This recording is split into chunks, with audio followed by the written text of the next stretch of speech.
This is a map of Japan, and so is this, and this, and this, and this, and even this one.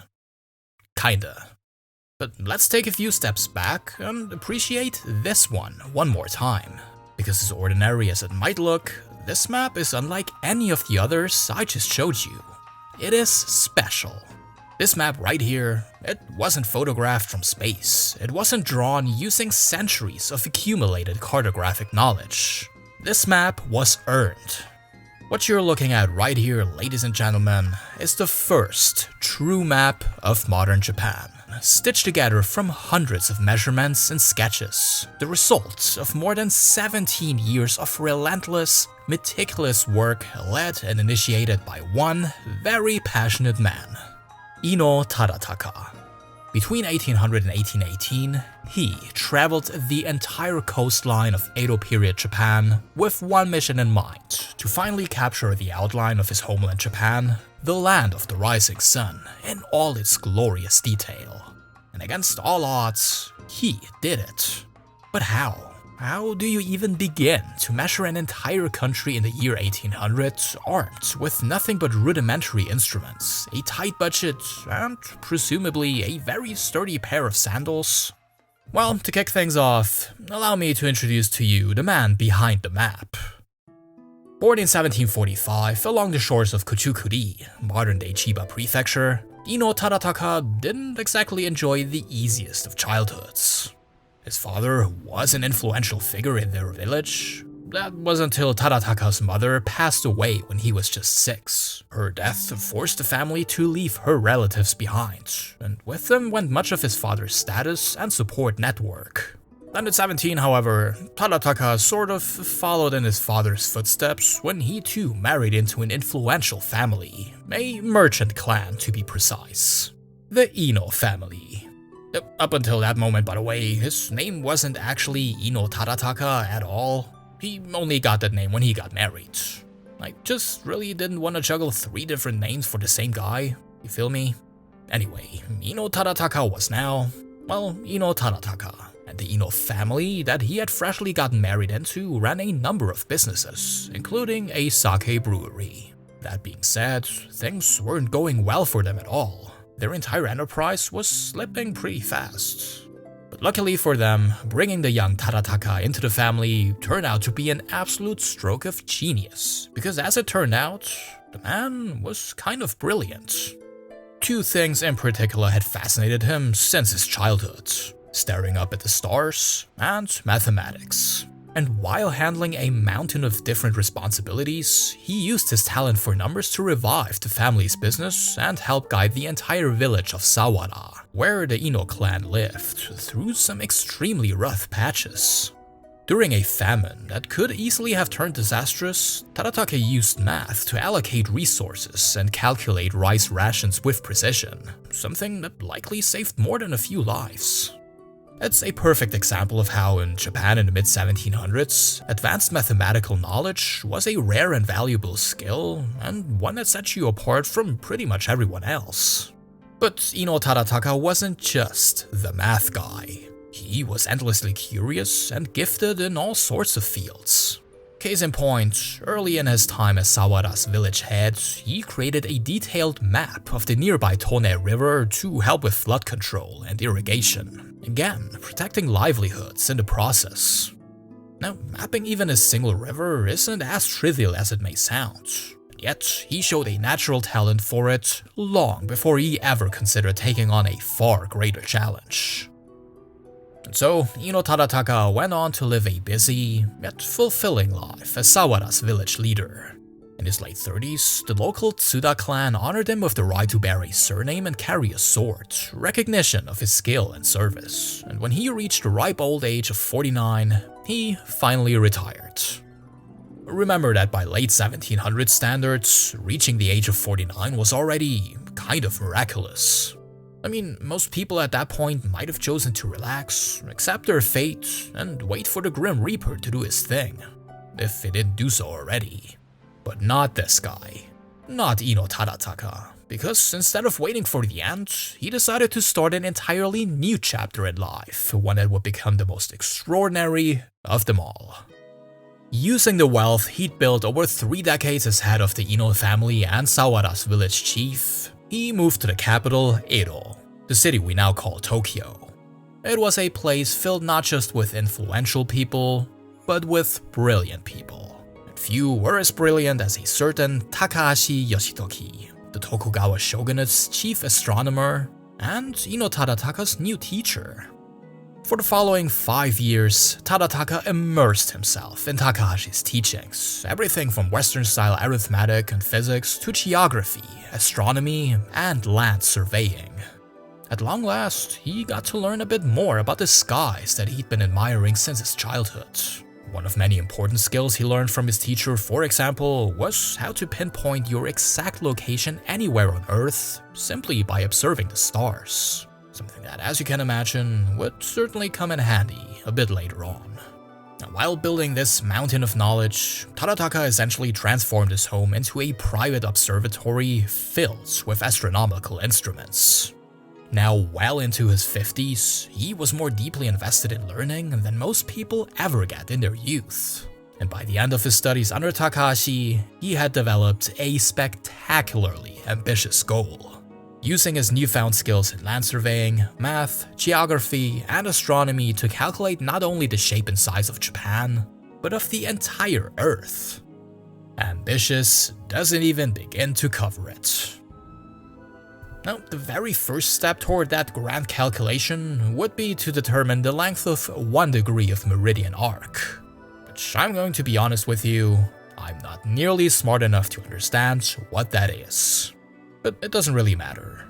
What matters is that this was step 1 in measuring the entire planet. And when Tadataka tried to take this step without ever leaving his cozy new hometown of Edo, his teacher shut that idea down immediately.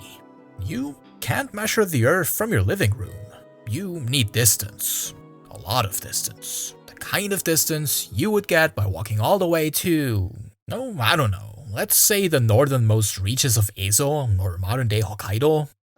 And so, on June 11th, 1800, Inō Tadataka, now 55 years old, along with 5 companions, set out on the first of 10 survey expeditions that would eventually lead to the creation of Japan's first modern map.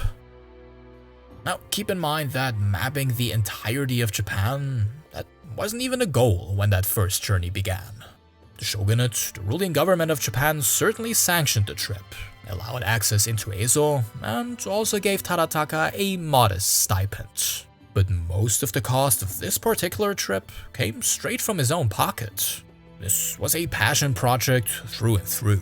And in this case, it was a good time to be a wealthy man on top of being a passionate one.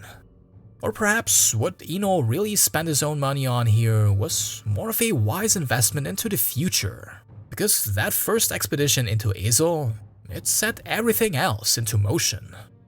After 6 months of trekking the entire coastline of Ezo, then mostly untouched wilderness inhabited by the indigenous Ainu with only scattered Japanese settlements, Tadataka returned to Edo and presented his work to the shogunate.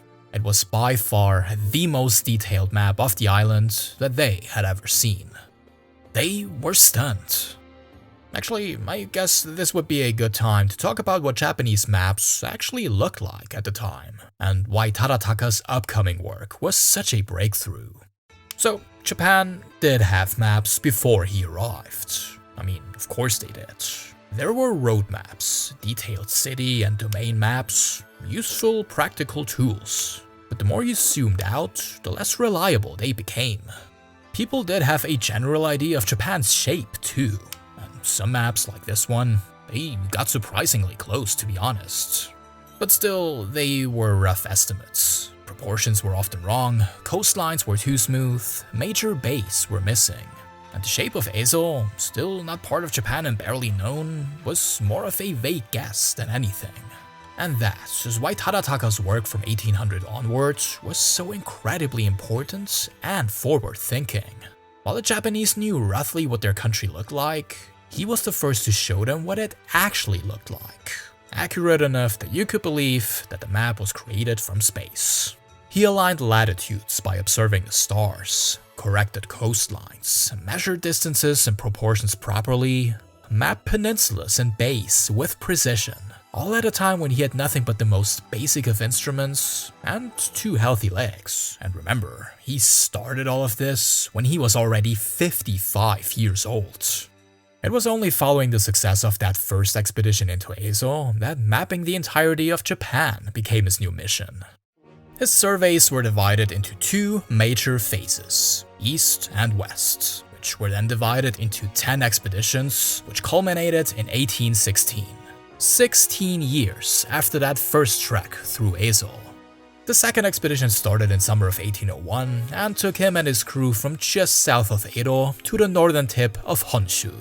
Thanks to the success of the Edo survey, the shogunate offered much better support this time, making the journey far smoother.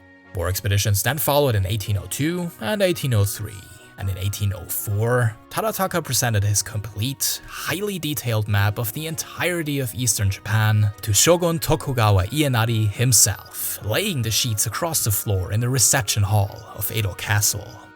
Even after 4 entire expeditions, Tadataka was still paying most expenses personally. But after witnessing his incredible work firsthand, the shogun decided to grant him full government support. The next round of expeditions, numbers 5 through 8, would map the entirety of Western Japan, assisted by the finest experts from the shogunate's own calendar office. The year was now 1814. Tadataka was 69 years old and still walking the coastlines himself, surveying, measuring, calculating. The only journey he didn't personally take was the 9th expedition to the Izo Islands. His age had finally caught up with him, but in 1816, at 71 years old, and after an estimated 30,000 kilometers or roughly 40 million steps, after suffering from asthma and even contracting malaria during one of the expeditions, the 10th and final survey, that of Edo itself, was completed. But Ino's work wasn't done yet. Oh no, because now came the monumental task of turning years of measurements, into an actual map.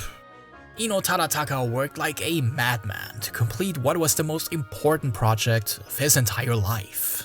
But unfortunately, he wouldn't live to see the finished product. He passed away in 1818 at the age of 73, leaving the final work to students at the calendar office. But then, more than 20 years after Inō first set out for the island of Edo, his masterpiece was finally complete. Published in 1821 as an atlas titled Dai Nihon Enkai Yochi Sensu, or Maps of Japan's Coastal Area, the work consisted of 3 map sets in 3 different scales: 1 to 432,000, 1 to 216,000, and 1 to 36,000. Today, they are often known simply as the Inosu, the Inō maps. And honestly, a picture speaks louder than anything I can say. These maps are absolutely mind-blowing. I mean, just think about how they were made. The time, the effort, the limited tools, the constant travel. And yet, compare them to modern satellite imagery, and they're almost indistinguishable. Almost. It's unbelievable, really. The shogunate certainly would have agreed with what I just said, and they liked the maps so much that they basically kept them a secret. They were never widely published, and the original sets remained locked away in Edo Castle until they were destroyed in a fire during the days of the Meiji Restoration of the late 1800s. What survives, and what we are able to admire here today, are actually scans of copies made as gifts to various daimyo, or local lords across Japan. Some of these copies survived, but are of course incredibly rare. Some are basically considered national treasures. But despite their incredible scarcity and the shogunate's best efforts to keep them a secret, the influence of the Inosu eventually spread far beyond the walls of Edo Castle. Well into the early 20th century, the Inō maps were still the reference piece when it came to maps of Japan. Countless official maps were based on his work, so many that it's likely that millions of people first saw the true shape of Japan because of his work. But to be honest, and believe me, I hate to sound a bit cliché here, the journey itself might arguably have been just as much of an achievement. These maps are legendary, there's no doubt about that. But legendary is also the fact that Inō Tadataka pursued his dream so late into his lifespan. He started the entire project at an age when most people of the era were already dead. And yet, not only did this guy live on for several more decades, he spent his final years doing something that he genuinely loved. It's never too late to chase your dreams, my friends. And Inō Tadataka is living Okay, scratch that. Inō Tadataka is proof of it. But if it is proof of undying loyalty that you're looking for, look no further than this list of people who kindly support me over on patreon.com/anikihistory, including the Hockey Gentleman, D Fox, Khalid Lepta, Xo Yabu, Sai Kajo, Tricoat, Javier Soravia, Steve Matsui, Turam, RK0, Todd, Hajime no James, Utku Hussein Kaya, Hypanen, Torian Gales, Michael Smith, Sierran DC, White Gilden, Justin Down, Yoko the Space Whale, Cats and Soup, Jard B-Man, Ben Harradine, Metal Mama, T-Bird, Tom Erica's Prime, Boo Boo Cakes, JR Horse, Ian Farmer, and Adeye Akono. And to everyone else who joined me for today's journey, thank you so much for watching. Sayonara.